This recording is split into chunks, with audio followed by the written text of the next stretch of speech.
গাজায় গণহত্যার প্রতিবাদে সোমবার বিশ্বব্যাপী হরতাল পালনের আহ্বান জানিয়েছে নিপীড়িত গাজাবাসী। গণহত্যা বন্ধের জন্য বিশ্বের সব দেশে একযোগে সব শিক্ষা প্রতিষ্ঠান, সরকারি বেসরকারি অফিস আদালত বন্ধ রাখার আহ্বান জানিয়েছেন তারা।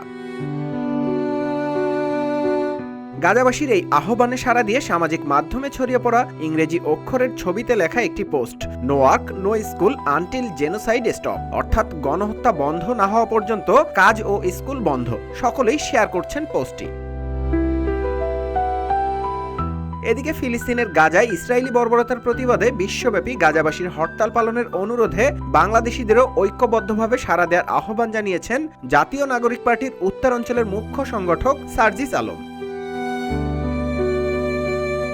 সামাজিক যোগাযোগ মাধ্যম ফেসবুকের এক পোস্টে সার্জিস লিখেন, গাজার জন্য বিশ্বব্যাপী হরতাল 7 এপ্রিল। এদিন বিশ্বব্যাপী হরতাল পালনের আহ্বান জানিয়েছেন আমাদের মজলুম গাজাবাসী ভাই বোনেরা। গণহত্যা বন্ধ করার দাবিতে বিশ্বের সব দেশে একযোগে স্কুল, কলেজ, ভার্সিটি, অফিস, আদালত সব বন্ধ রাখার আহ্বান জানিয়েছেন তারা। কিন্তু মানুষ কিংবা মুসলিম হিসেবে এসব বন্ধ রাখাতেই আমাদের দায়িত্ব সীমাবদ্ধ হওয়া উচিত নয়, বরং দলমত নির্বিশেষে সারা দেশের ছাত্র জনতা একসঙ্গে রাজপথে নেমে ইসরায়েলি খুনিদের বিরুদ্ধে প্রতিবাদ জানানো উচিত।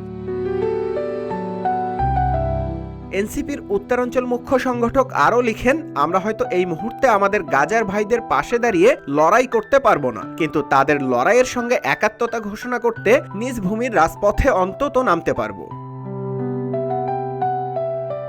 তিনি লিখেন, এনসিপি, বিএনপি, জামাত কিংবা অন্য কোনো দলের ব্যানারে নয়, বরং দলমত নির্বিশেষে বাংলাদেশ ব্যানারে আগামীকাল আমরা রাজপথে নেমে গাজার গণহত্যার বিরুদ্ধে দাঁড়াতে পারি, খুনি রক্তপিপাসু নেতানিয়াহুর বিপক্ষে স্লোগান দিতে পারি।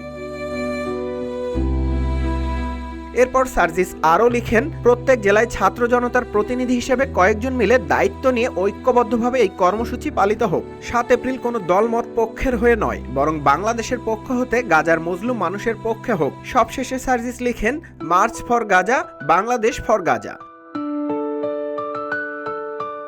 নিউজ ডেস্ক, রূপালী বাংলাদেশ।